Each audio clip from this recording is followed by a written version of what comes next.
How's it going, Laser Bruce? Is up. I'll be Sixkilla and welcome back to Head as Code. We are working our way down the orange path on the top left hand side. I thought it was going to be with a ray focused part, but it turns out it seems to be an E focused part again.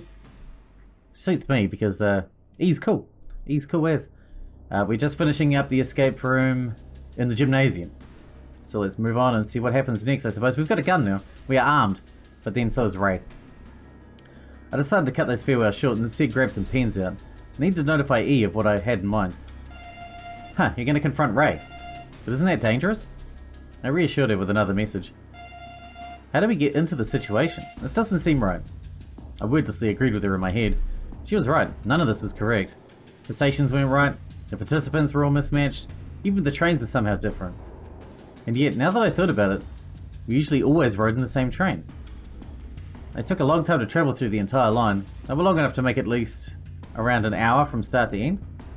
So then, why do we always wait so much? There were multiple trains after all. What if this place was cut off from the main subway? Does that make sense? Unfortunately, before I could really form up some kind of idea about this place, the train arrived. I took E's hand again and stepped forward. The whole time she'd been silent, perhaps as pensive as I'd been.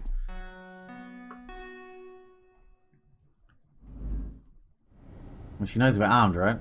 As the train departed, I thought I should ask her for some input. Maybe she would have figured something out. Stations came by. The train stopped at each of them, but this time around there was not a single soul ready to board the train along with us. On the way between the penultimate station before the lounge and the lounge itself, I realised that I could have made full use of this time by asking E's opinion during our travels. I'd wasted some time. I also felt tired, so ultimately I didn't know if I really wanted to proceed with that. Oh, okay, we get another choice. Right, let's ask for E's input on the trains. She's a smart girl, smarter than us anyway. I quickly grabbed a strip of paper and wrote my question to her. All it asked was about her thoughts on why the train took so long to arrive every time we used it. Oh, I didn't know about that. I mean, it did feel like the train was taking a while, but you're also saying whenever you take the train you usually end up travelling with another team of two. I included that part on the message too. It had happened before already. The chances of that happening were null on the normal metro system. If you didn't specifically come with someone, chances are you'd miss each other. What's the likeliest scenario, I wonder? Maybe there's only one train. Smiley's alone, right? I mean, we can't really know that, but if you're just one person, it's easy. What's easier to take over? One train and one coloured line, or multiple trains in the entire metro? So maybe it's just one train. That means Smiley may not be operating on a large scale, huh? The train slowed down, just as our discussion came to a halt. Soon the train stopped its movements. I snagged E's hand again. I didn't really want to pull her along everywhere, since it felt sort of patronising in a way. I didn't have a choice, unfortunately. It's better that than being left behind. And we're off. She followed me into the lobby. For a moment I expected the door to close behind us, but I remembered this wasn't one of those escape rooms. Finally we went up the stairs. Because I had explored the entire room with E, who was less active than the others, I expected someone else to have come in before us. Yet no one was here. And there were no traces of anyone coming by since our departure either. I shared that thought with E, who simply nodded and quietly sat down to one of the couches. There's nothing to do but wait. Again, the thought of the trains taking a while went through my head. 5 minutes passed, 10 minutes followed. After 20 I felt a little antsy. I gotta do something. I'm gonna go insane waiting here doing nothing. Maybe take a walk? No, maybe just take the train and go somewhere. With or without E.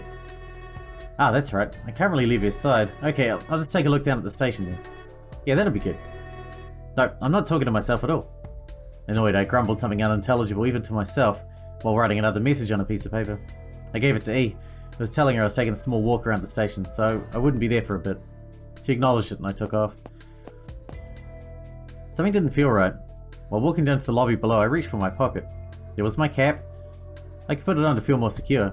Instead, I shook my head. I hated wearing that damn thing so much. Something felt off about the situation, but not enough to warrant messing up my hair to this degree. Just make sure the gun's still there. As soon as I stepped out into the station, I heard and saw a train arrive. Hey, who's that? I'd come down on the opposite side, so I couldn't see who came out. They were alone. Getting a bad feeling about it, I pushed my hand into my bag and grabbed the gun. Maybe... No, this is too early to tell. I ran back up the stairs. I couldn't comprehend the scene I was witnessing when I arrived there. Ray was alone without the twin. However, he had her head. Oh my god, this is... This is the bit that we had the video footage of in a completely different timeline. There was a head with blonde hair on the ground. Listen, before you ask anything, I didn't fucking do it, okay? He brandished the gun from earlier. His finger was on the trigger. Did he not realize that was dangerous? Okay, please put the gun down. I was trembling. Regardless of what the man was saying, he might kill E like this, and then he might decide to kill everyone else to hide his crime. People's senses were added when they drank alcohol. And what had he just done? And what he had was just that, right? No, I ain't fucking putting it down. You know what everyone's gonna say, right? Ray, how could you kill her? I didn't. I fucking didn't. It's what she did that killed her. It didn't take me very long to put two and two together. Since he had her head, that meant her collar had activated. The scene was still horrifying though, even knowing what might be the truth. You know this is super serious, right? Of course I fucking know. You put the gun down if you're genuine about it. I ain't putting it down, fuck that. This is the only thing that stands between me and what the others will do to me when they see this. Not if they also have a whip. Not if they take you by surprise, you murderer. The small girl had arrived out of nowhere. The train containing Jasmine and G probably came by while they were having an altercation. The girl pushed the man down to the ground with surprising strength, but shouldn't H be a robot? It'd be pretty obvious with their head cut off. Because she caught him off guard, he needed a moment to get his bearings together. That gave her the advantage. I didn't do shit. She killed herself. She's the person who doesn't belong anyway. You liar. You lie. Why would you lie? You killed my sister. Everything happened very quickly. The two of them got caught up in a ridiculous rolling dance on the floor while I backed off a little further. I bumped into Jasmine. We should really do something. No, he has a gun. This isn't safe. Anytime now, though. Naturally, because I feared this outcome so much, it happened. A gunshot came from the duo on the ground. My original plan was to fire a warning shot in the air, just like he'd done, but I'd been too slow. It hurts. Why? The gun Ray held fired during the altercation. He kept his finger on the trigger the whole time, and now he was reaping his mistake. Right after it happened, the two of them separated. As soon as he was free from me, Ray rapidly kicked with his legs until his back collided with the wall. He looked positively out of his mind. This is self-defense. She leapt at me. You saw that, right? She was a little girl. What's she gonna do to you?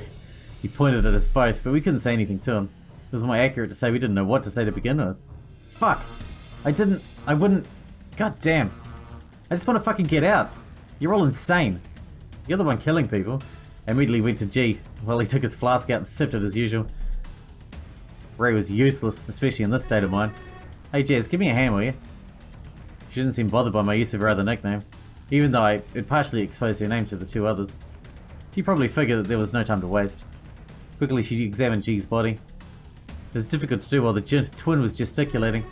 Please stop moving. We'll help you, okay? But it hurts. It doesn't stop. The fact that she was conscious right now was a sign she was doing okay, even with the bullet.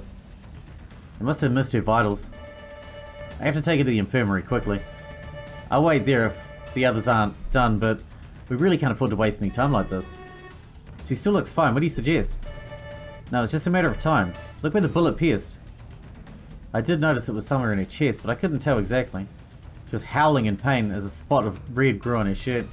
With the way she rolled on the ground, she stained everything redder and redder. Yeah, the blood isn't stopping either. Okay, this is gonna hurt, but I have no choice. Bear with it for a bit. Jasmine snagged one of the pens from my bag without even asking me.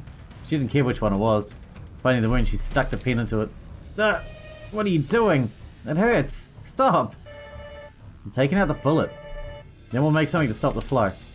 With a disgusting sound, the bullet was snagged out by one end of the pen. I left it alone, instead decided to take off my jacket, leaving me in my shirt. I took that off too. I needed to use something, but my uniform was all I had. However, the shirt was definitely a better loss than the jacket. If I lost that, it would be my blood on the ground after I contacted my employer. I'll use this then. Quickly! I tore off the sleeves, tied them with each other, and wrapped it around the twin's body. At least she was slim, so this was enough. I did a couple of knots, so the whole thing would hold firmly, which left me shirtless. As I secured the cloth around her more firmly, G's blood also got on my hands. Jesus, fuck, it doesn't stop. I know. I think she just passed out. There's no time, I have to go right now or else we're gonna be twinless. I'll go take the train, you explain to everyone else. I helped Jasmine transport G, leaving behind my jacket for now. I put the torn shirt back on, at least, though looking back at it, that had been a mistake. It quickly got stained with blood too. Dude, we're probably not going to get out alive anyway, so I think your employer will have to fucking deal. Quick, quick, down the stairs. Careful now. We're in the lobby shortly. Once again, the train arrived on the other side of the station. Finally, I let go of G. This whole time I'd smelled the metallic horror oozing out of her wound. It was a positively disgusting and almost dizzying. I knew we had iron in our blood, but this? Perhaps my senses were heightened as a result of the stressful situation. You'll be okay. Yeah, go. I didn't need to be told twice. I left his surroundings to climb back up the stairs very quickly. When I reached the top, I met up with the last duo, Marco and A. The two of them were observing the scene. Of note was my jacket on the ground, a pool of red blood not far from it, E sitting quietly on the couch and Ray hugging a gun against his chest while oscillating back and forth. And then there was me, blood on my hands with a half-stained, half-torn shirt on, standing next to H's severed head. This would be difficult to explain. Good grief. By Euclid, what happened here? Explain yourself, young man. Marco looked at me strangely. Listen, that's not what it looks like. I mean, maybe a little bit. I kinda need a better shirt first. I'll explain when I change. I took up the shirt, looked at it inside, figuring I didn't really have a choice. I adjusted it back on so it didn't look like my sleeve was torn. If you want to know everything, just look at the head. Look inside the head. What's he even saying? I think he's going a little crazy. I am not crazy. Whatever you are, let's take it from the beginning. I came back with E and then I spent a while explaining to them what had transpired while I put my jacket on. A part of my soul was horrified by the events, another part was just as horrified by what could have happened if Jasmine hadn't been here. She was always reliable and always so calm. I didn't understand how she remained calm, even when faced with someone who was on the verge of death. I related my arrival to the two of them, followed by Ray's return, Jasmine and the other twin coming in, the fight and its outcome, and finally, the ending to this terrible tale. I was thankful they didn't decide to believe any kind of falsehood before I finished talking. I finished my story a while later. The two of them contemplated my words.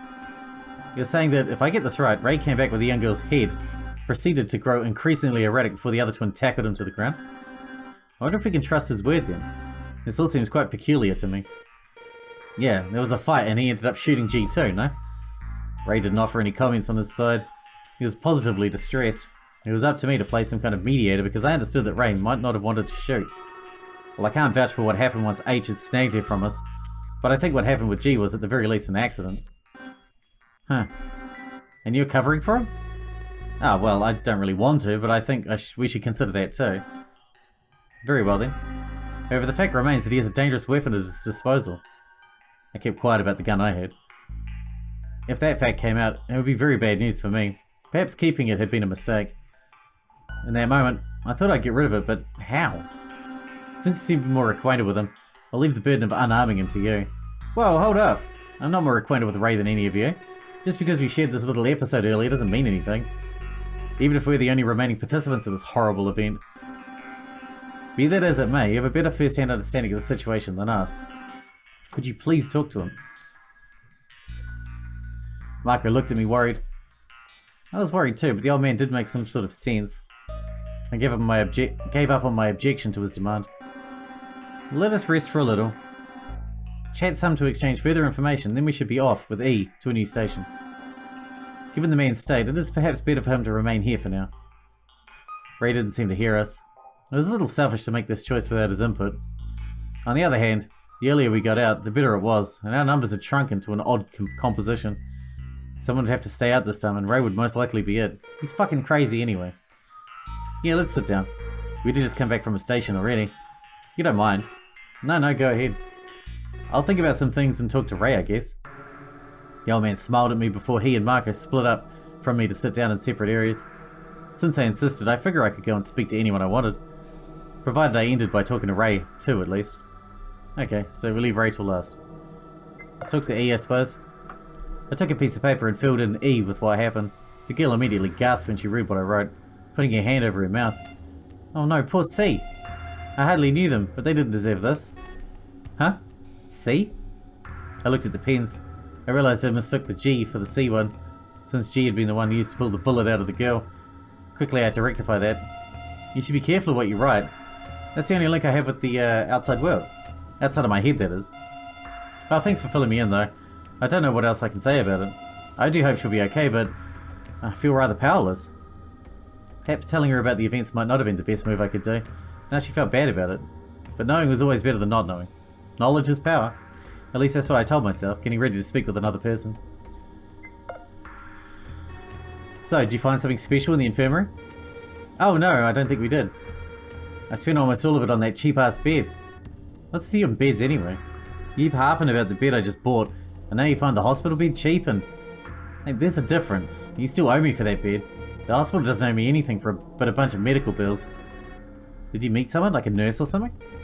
No, it's just a joke. But there was a nurse. The 9th person? Or maybe someone in their 90s at least. I'm talking about the old man A. I didn't exactly want to picture A as the nurse in my head. Thank you, Marco. He's probably a bit younger than 90, and he's not a nurse either. He did fit the bill when he nursed me back to full health again. What's the matter, S? Imagining stuff you didn't want to see? You really have to stop that wild imagination of yours. When you say things, my imagination doing something is just natural. Don't say things you don't mean. Okay, I figured you might have more interest in imagining A as a nurse than me on a bed, torso naked, lying on my side. Oh, whatever. I'll just go talk to somebody else, you insufferable squeaker. I'll see you later. For some reason I felt like he hadn't been joking this time. I didn't want to push it either way. Both what he was implying and A in a nurse gown weren't things I was into. So what'd you find in the infirmary? Anything special? No, nothing of the sort. I thankfully got there in time and your friend recuperated quickly. Either his metabolism is strong, or there's something else at play here. That's good to know at least. I don't really care about the specifics as long as he's doing fine. Sometimes the specifics can be very helpful. You may learn things you never thought about before. He wasn't wrong, but in this case I didn't particularly want to know the inner workings of Marco's body, to be exact. Still, while we didn't find anything new, we did think it strange that there was an infirmary here.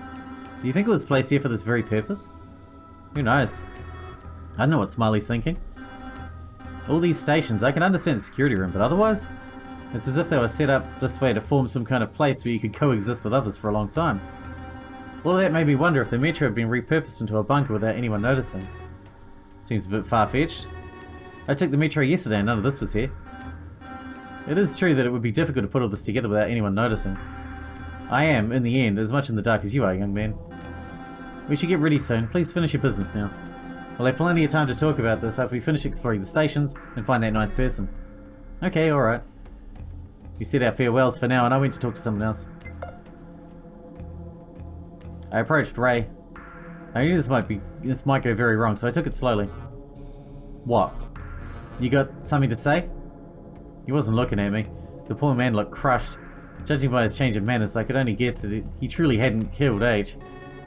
How do I say this? The others are unnerved because you have a gun, so you should get rid of it. I can deal with it if you want. No fucking way. Over my dead body. The man trembled a little while sipping from his drink. Listen, what you should do is just check the damn head. Yeah, I know. It's ugly, and you don't want to look at it. I didn't either. It's weird though. So she was a robot? It's robot in there? What do you mean weird? It's just a head. I internally cackled like a madman when I said those words, not out of insanity, but out of consideration of my choice of words. A head was never just a head, it was a severed head, a gross, fuck, I didn't want to think about it. Before you go, just check the neck. Check through the neck, and leave me here. I'm not going to do shit, till I get out. I removed myself from his presence with a sigh. Getting the gun from him would be impossible, so I at least wanted to do what he said. Hey, what are you doing? Ray said to look at the head, so I will. Can't get his gun? No. He looks useless enough right now. I can tell he's not going to be an issue anyway, so long as nobody bothers him. Alright, if that's your diagnosis, have fun looking at the, head. I'm going to get ready with the girl and old man A. He vacated my location. I took a look at where I said I would, even if I felt a little disgusting to do so. It wasn't easy to see since a lot of the insides were burnt, luckily as a result of that laser beam from her collar. I didn't have a lot of biology classes, but I do remember some of what I was taught. The inside of the neck didn't match what I knew. For instance, there was this constant smell of metal. Blood did smell like metal, but not like this. The reason for the smell was there was actual metal inside.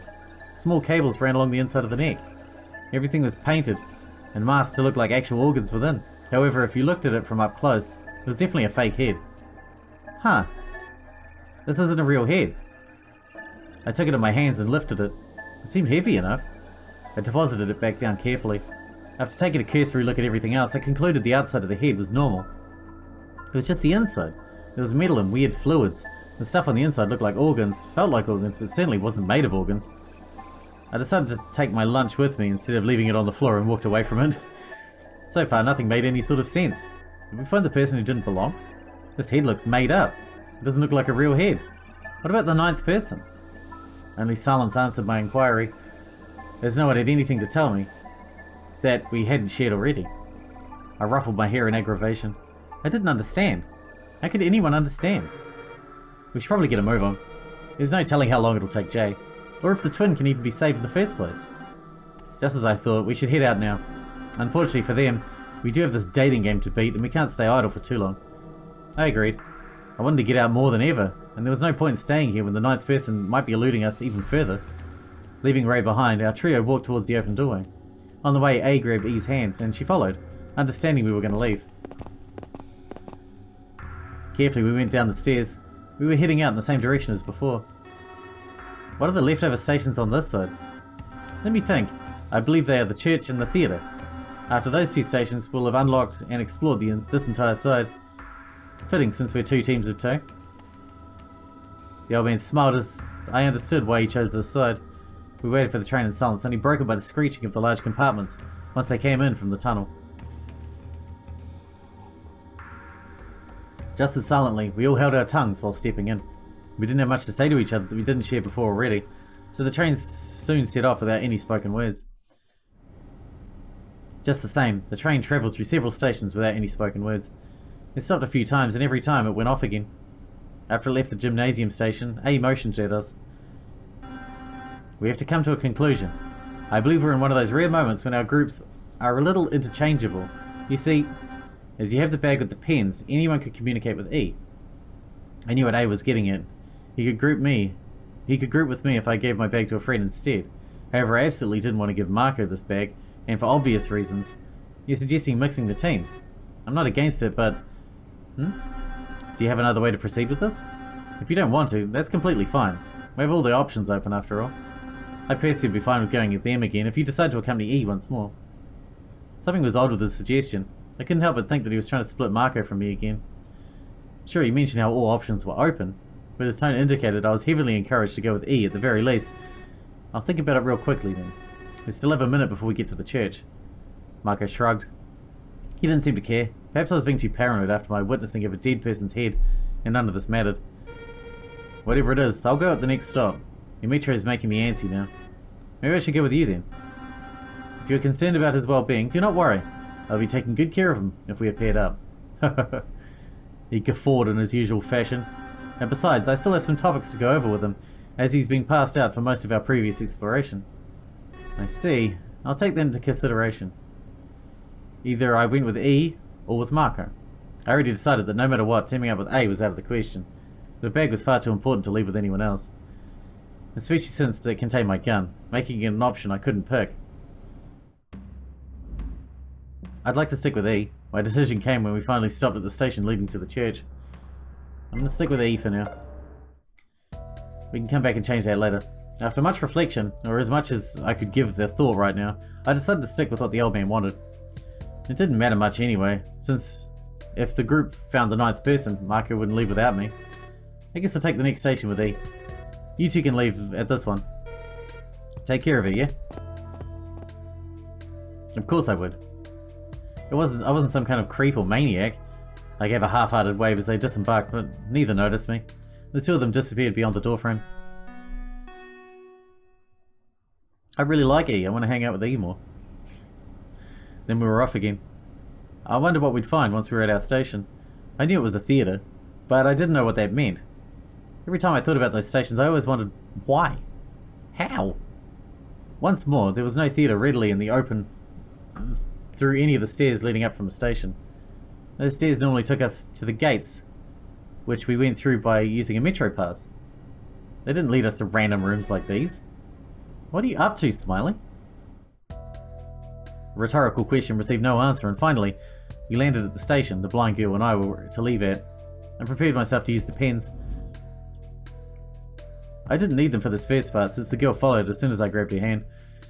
Yeah, normally hand-holding could be a lot more embarrassing if you were like 16 years old. Obviously I was an adult. Yeah, sure, you act like it. This didn't faze me.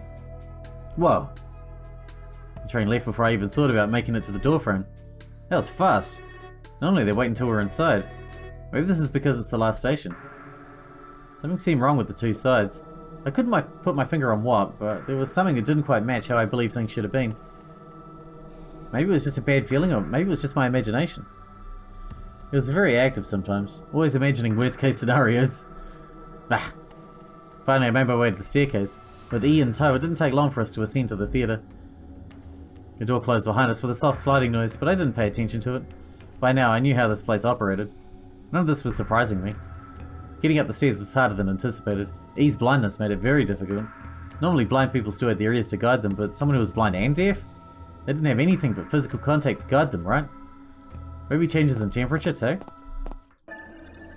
Either way, once we arrived, we took in the sight with my eyes, as I was not blind. Thanks for pointing that out. It definitely was a strange scene, straight out of a horror manga. It was a miniature theatre. Its seats were full. Tons and tons of robots lined up, immobile, facing toward the stage. That's what they are. I never really noticed that before. I just thought they were part of the plants and stuff. But when you look closely, yeah, you can see. And some of them don't have heads. Some of them had half fallen over. Many of them were amputees. I approached one and examined it closely. Watch out, I almost fell. I was about to excuse myself, but I refrained from it. Instead, I helped her to a seat on the front row before I went back to examine that robot. As usual, she wouldn't be much help. I observed the tin can for a bit, but there was no movement, no recognition of its space. It was turned offline, if it even worked at all. Fake robot people, huh? I guess it does look kind of disconcerting at first. I wrote onto a piece of paper to inform E of the situation. While she read it, I pushed onto one of the robots to test its weight. Maybe they actually were just empty shells. Now, it was somewhat heavy. Tons of cogs and wiring around the inside, probably. A theatre, correct? Somehow that doesn't sound too reassuring. Don't you have that same feeling too? I did. Everything in this room felt strange. My steps brought me closer to a table set up on the stage. It was the thing that stood out the most. On it was a box with a piece of paper. It had nothing written on it, but I could faintly make out some markings. Also, it wasn't completely flat to the surface of the table. Something was under it.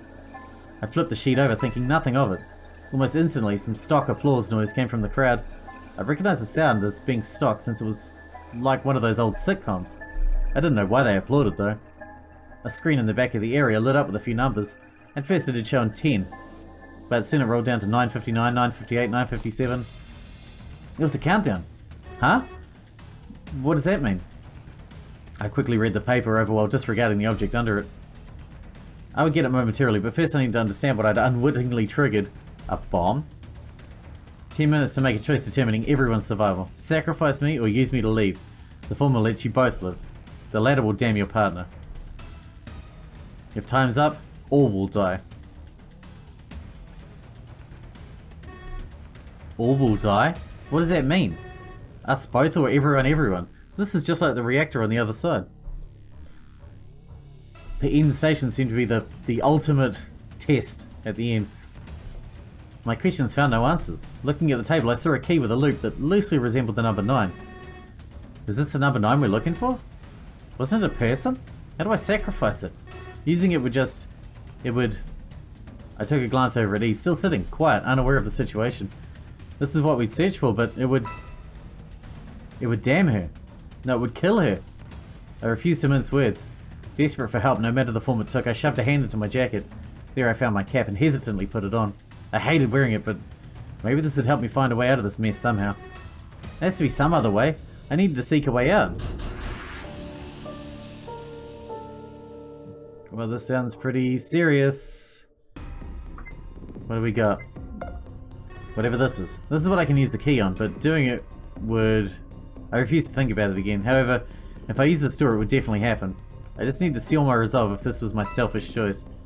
There had to be another way out of this mess, wasn't there? 8 minutes remained. Each time I searched something, I lost around 2 minutes to... Fuck! Once it would reach 0, I'd probably have to pick something in a hurry unless I found how to leave. Oh, we're totally going to fail the first time. Because you have to do it in a perfect way, don't you? This box was strange. It was solid metal and it had a slot in the top. I could drop a key in there. Is this what it meant by sacrificing? If I drop it in there, it'll count as saving everyone's lives? I swallowed. If I did this, I might be losing my only chance at escaping this place. The alternative wasn't amazing either. Was this the choice meant to make us fight for it? If I'd been in a team with someone who knew what was happening, surely things would be far different. Now the choice was up to me. 6 minutes remained. I closed my hands and fists, powerless. Still no signs of a real way out of this place. Alright, so that's what we'll do if we get desperate. That was the desk on stage, with the box in. In which I could discard the key and the paper telling me to do it. Nothing else was underneath it. If this was used in, say, a magic show, I thought perhaps there might be a trapdoor for disappearing acts. However, there was none of this here. It was all solid. A normal theatre then. If only there'd been a way out, I could have pulled my own disappearing act and vanished from this place. If I didn't figure out anything, I'd vanish from the world. 4 minutes remained. Well over half my time was gone. As it ticked down, I started despairing.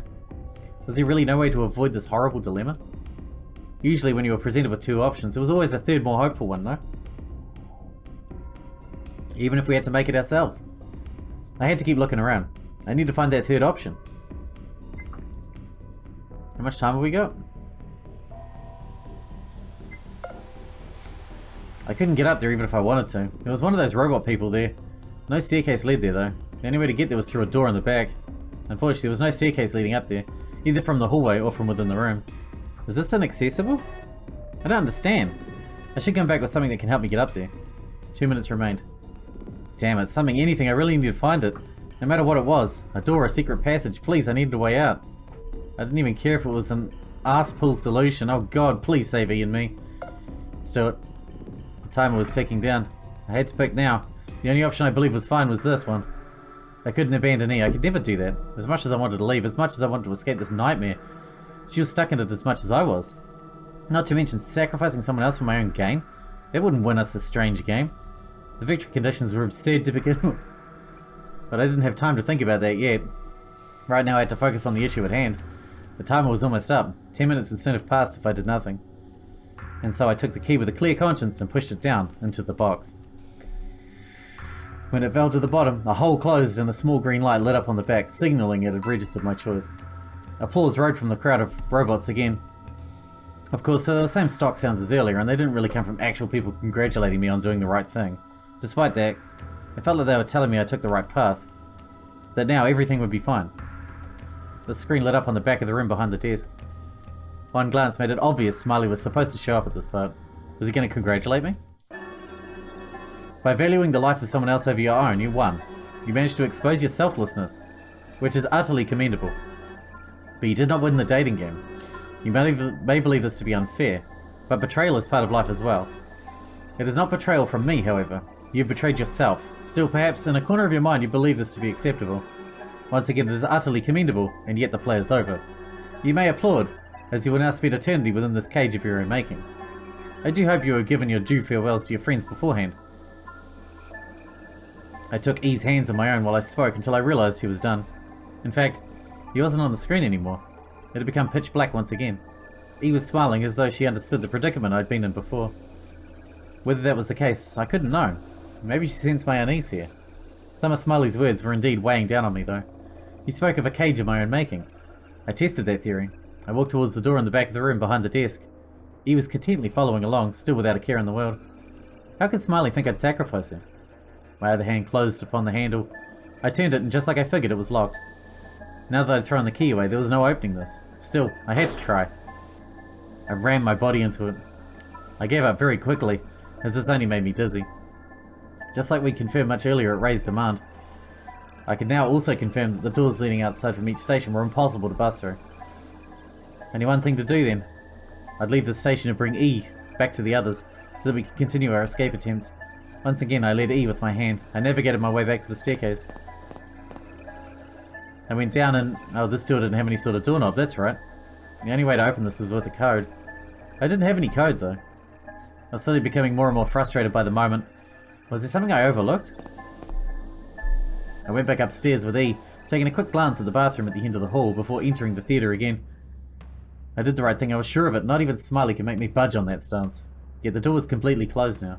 The lock was still there and I had nowhere to undo it. The key was already used up. There was only one door back, strangely enough. Normally each station covered an entire room overhead, right?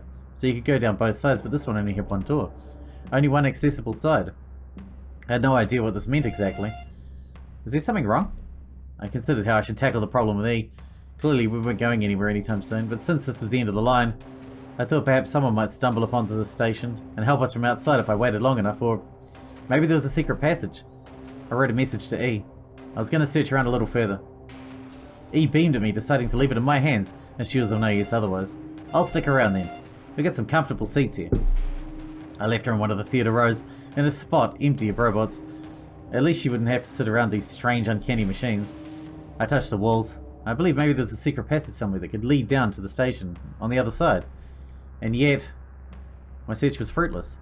There had been something to do, somewhere to go. I searched for something. I didn't know what that something was, but I figured it would be a better use of my time than waiting around doing nothing. And yet, there was nothing. Nothing. I was right, nothing. I gained nothing from this and I lost nothing, and nothing happened. It was, in essence, not even my choice. When I was given the key to leave this place, it wasn't just a key to leave the entire subway train system, it was a key to leave this very station too. Perhaps there was no way out. I still had to seek a way out though. I couldn't stand doing nothing. I sort of knew what happened to people who were in total isolation. They went completely insane after a while, after already having hallucinations after a few days at best. And action could just at any moment rob me of my sanity. If I was alone it would be worse, but I wasn't alone, was I? I took a glance back at E. She was here. Since there was nothing I could do in this room, perhaps she could be my anchor. A part of me thought I shouldn't become too attached though. Before that thought was made manifest, I already begun walking toward her. It was a silly notion anyway. If I left her alone, she'd go crazy too, especially due to her circumstances. I wrote a message to E after sitting down with her. I told her every event that had happened here. She looked a little concerned, and she had every right to be. I really wonder, how did we even end up in here? It doesn't matter, I guess, as long as we're still alive. I agreed with her. I was still alive, and I had to think. But her hand in mine made it increasingly hard to do so. Something flashed within my head. This game is called the dating game, right? So perhaps I should treat this as a date. There was no movie playing in the theatre, but she and I could do something else to divert ourselves. I wrote it on another paper. Strangely enough, she looked very happy. You know, even though we're stuck here, I think that's fine for me. Do you agree? I agreed. I read my paper so I could communicate with her. In the next minutes, we spent a while going back and forth to plan out some sort of game we could play. We enjoyed that for a while. And both of us had accepted our fate. We were at the mercy of the others finding this place anyway. We waited for dozens of minutes. Half an hour went by. A whole hour passed us. 2 hours eventually elapsed. By the time the 5-hour mark came by, I wasn't even thinking about escaping anymore. She and I were both enjoying each other's company. No, nothing gross. Just wholesome pastimes. We played some games. Hunger? There was none. I wasn't even thirsty. We discussed things of all kinds. Escape? It didn't matter. I didn't even care. Perhaps this is all that was important. If my friends couldn't find me, if no one came to help, if nothing else happened, then we would help each other remain sane. This room? This is a world of our own making. You may think it to be only make-believe, but for us it was real. After a longer time had passed, I started to believe this was really all I needed. Everything was right as it should have been. She and I were both happy together like this. Her disabilities weren't even on my mind anymore. Escaping wasn't on my mind anymore. Smiley wasn't on my mind anymore. Everything was right as it should have been. Who was Jasmine again? Marco? Ray? A? The twins? I didn't really think about them. It was only E. Everything was right, as it should have been. Darkness would be coming for me soon, but I didn't care. Everything was right, as it should have been. Deep inside, a malignant darkness was growing. As if I remembered I should have been doing something, yet I still wasn't doing it. It was eating at the back of my head, like an indescribable horror festering among those happy thoughts. And yet, I laughed with E as we both remained trapped together. As the darkness came, I screamed internally, quietly, eternally. Ending 0. Theatre bad end. Well, that was fun, wasn't it? Well, we're definitely out of time for this episode, but in the next one I know we've got some other choices to make in that path, in the orange path. that we could change up and hopefully come to something slightly better. We've only had one proper ending so far. Other than that, we've only had bad endings, failures. So that's not been great. Oh, there's a red offshoot here. Interesting. But yeah, apart from this ending right here, the good A, with our head being chopped off, that's a good ending. We've only had these bad endings, but I guess we'll come back and we'll work our way up this red path next time. Till then, if you guys enjoyed it, thanks for watching, thanks for hanging out with me, and I'll see you in the next one.